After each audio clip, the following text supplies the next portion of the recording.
Hey Shark fans, it's Melinda Marsalis. Welcome to Heard It on the Shark. I'll be your show host, and Mississippi Hills National Heritage Area is your show sponsor. Heard It on the Shark is a weekly interview show that airs every Tuesday at 11 a.m. on the Shark 102.3 FM radio station based in Ripley, Mississippi. Then it's released as a podcast on all the major podcast platforms. You'll hear interviews with the movers and shakers in North Mississippi who are making things happen. I'll talk to entrepreneurs, leaders of business, medicine, education, and the people behind all the amazing things happening in North Mississippi.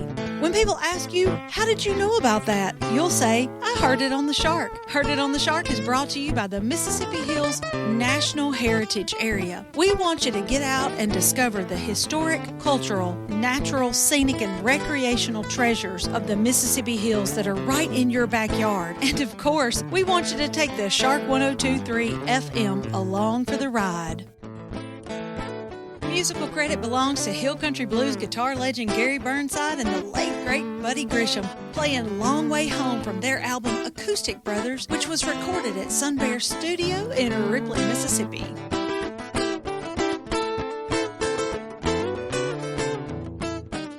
This program was recorded at Sun Bear Studio in Ripley, Mississippi. Hey, Shark fans, it's Melinda with another episode of Heard It on the Shark. And for the third time, I am in New Albany on location, talking to some of the movers and shakers over here in New Albany, the heart of the Mississippi Hills. And this time I am talking to Billye Stroud, who is the Main Street Director in New Albany. And we're going to just learn some of the things that are happening this year to make New Albany a great place to live. You remember last week we talked to Betsy Hamilton about the Park Along the River plans that are coming along. And the week before that, we talked to Susie Bowman about the Community of Excellence work that she's been doing. So now Billye Jean is going to talk to us about all the great things that Main Street is doing. Billye Jean, thanks for, first of all, letting me use your office for these interviews and for talking. Yes. It's always our pleasure to talk to the Shark and to let everybody in the area know what New Albany is doing. So welcome to New Albany. Boy, it's a busy little place around here. Well, we try to stay busy. You know, it seems like we're always moving and always got something going on. And currently, I don't know if you noticed our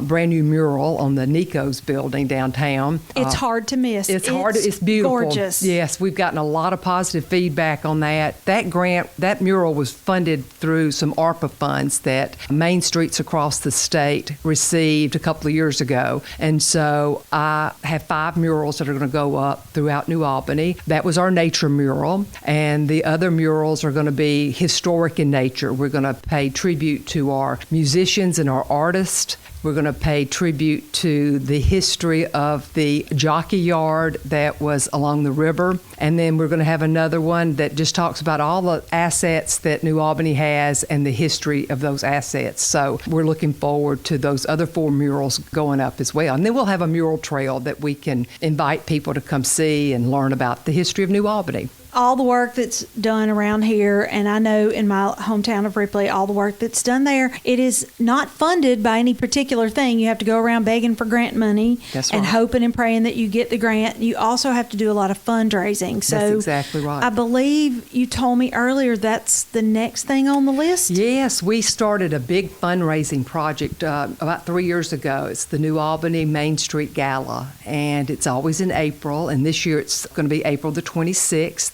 And what we do is we get our Main Street restaurant members to provide the food, and then we have a great dance and music band that comes out, and then you get to dress to the nine because it's very formal and it's just a really fun time. And we've tried different venues, but last year we had it in the middle of the street. So we had it connected to the Magnolia Theater for the food and the restroom accommodations, but the party was in the middle of the street, and we had close to 700 people that attended, and it was a very, very fun night, and people are very anxious for it to come back around, and that will happen April the 26th. Are your funds raised by the ticket prices for that? Funds are raised by the tables sold. So we sold around 60 tables last year, and then we've got some sponsorship tied into that too, but used the money last year to put speakers downtown in New Albany. And we used some of the money to upgrade Cooper Park and do some landscaping there. So every year we try to put the money back into downtown New Albany somewhere,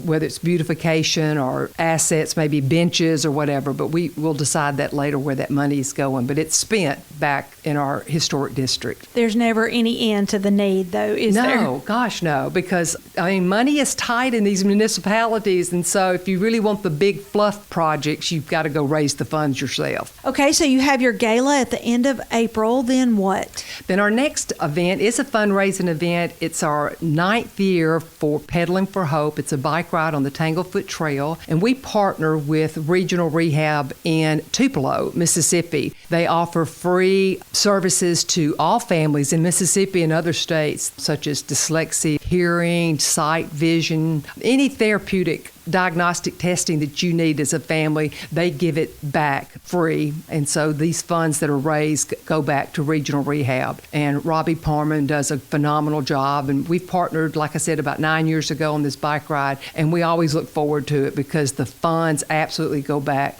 to our families in North Mississippi. Do you have to register to ride? Is there a place where people can register? Yes, and we'll be rolling all of this out shortly through our websites, either visitnewalbany.com or newalbanymainstreet.com. So I encourage people, if you really want to know what's going on in New Albany, follow us on those pages, and you'll see our calendars pop up. Yep, follow you on Facebook and Instagram and on the Yes. websites. Yes. They're all very Yes. well done and kept up to date. Absolutely. And I think New Albany is probably most well known for your Tallahatchie River event. Yes. So, and I know it's not for months and months, but I bet you're already planning it, aren't you? Well, contracts have already gone out for our headliners. So we came out in January and started looking for headliners, and I think I'm not at the point to tell you who we hope to have, but if it pans out, it will be a phenomenal, well-known country artist that will take the stage September the 27th in the middle of Bankhead Street. That's where our stage is. Last year we had close to 7,000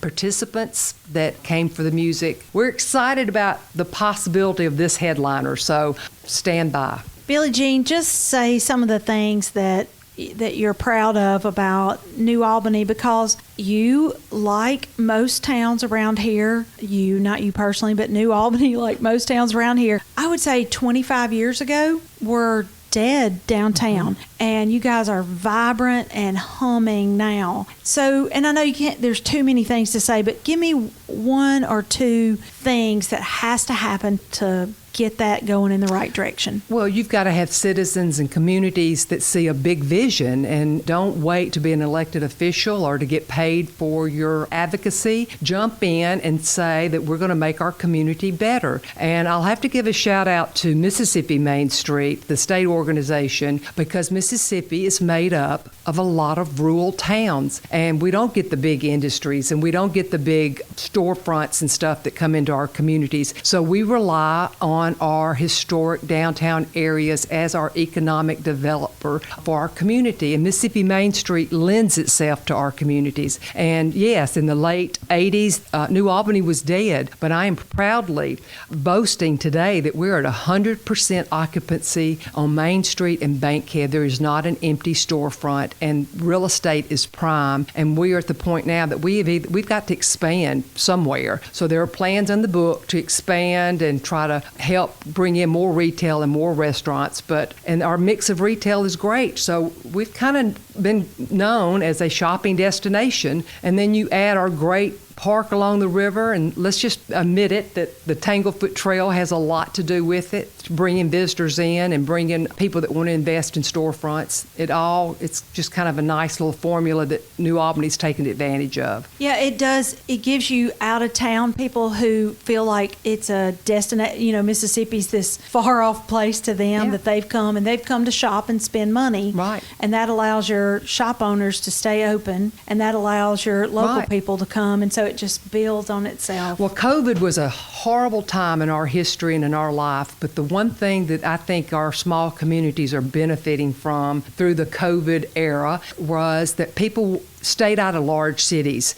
and they realized that getting in a car and traveling to the small communities around this country was pretty telling and provided a lot of activities and fun times and not as expensive. And I think the trend of traveling has changed, and our small towns offer a lot of different things to a lot of different people. And I think that was one of the positives that came out of COVID, is it got us outside and it got us traveling in cars into smaller areas and not necessarily the big cities. So that's a good thing. Do you have both hotels and Airbnb? We do. And we're hoping to have a new boutique hotel opening soon at the Henderson at the corner of Bankhead and Railroad Avenue. And there's some new development coming down the pipe that I hope will lend itself to more visitors in this community. Okay, Shark fans, I do encourage you, if you're anywhere in the area, rediscover New Albany. If you've been here before, come back over, because it's a great place to spend the day or the weekend, or just to move and retire to. Absolutely. We're one of 14 retirement communities in the state of Mississippi, so let me get that plug in too. So we didn't even touch that. I know, that's right. Okay, it just goes on and on. Billie Jean, thank you so much for talking to us about New Albany. I'm really proud of the things you guys have done, and I love coming to visit. Thanks, Melinda. Okay, Shark fans, that's it for this edition of Heard It on the Shark. Tune in every Tuesday at 11 a.m. to hear from our local community leaders. If you want access to this interview or to any of the other interviews, go to our website, shark1023.com, and click on the podcast tab. Keep it tuned to the Shark 1023 and have a great rest of the day. The Mississippi Hills National Heritage Area was established by the United States Congress in 2009 and represents a distinctive cultural landscape shaped by the dynamic intersection of Appalachian and Delta cultures. This intersection has produced a powerful concentration of nationally significant cultural icons, including King of Rock and Roll Elvis Presley, First Lady of Country Music Tammy Wynette, blues legend Howlin Wolf, civil rights icons Ida B. Wells-Barnett and James Meredith, America's favorite playwright Tennessee Williams, and Nobel-Laureate William Faulkner. The stories of the Mississippi Hills are many and powerful, from music and literature to Native American and African American heritage to the Civil War. The Mississippi Hills National Heritage Area supports the local institutions that preserve and share Northeast Mississippi's rich heritage. Begin your discovery of the historic, cultural, natural, scenic, and recreational treasures of our region by visiting the Mississippi Hills National Heritage Area online at mississipphills.org. This show is made possible by JC Media, LLC in Ripley, Mississippi. JC Media owns the Shark 102.3 Classic Rock FM radio station where the show is hosted, and Sun Bear Recording Studio where the interviews are recorded. We need your feedback and support. If you listen to the podcast on a player like iTunes, Google Podcasts, or Amazon Music, please subscribe to the show and leave us a review. We also have an email in which you can share your feedback. That email is theshark1023@gmail.com. Subscribe to our podcast on your favorite app or stream episodes online at shark1023.com/podcasts. Today's episode was produced by Melinda Marsalis. It was edited by Rick Williams and engineered by Chris Marsalis. The podcast technician is Joyce Grady.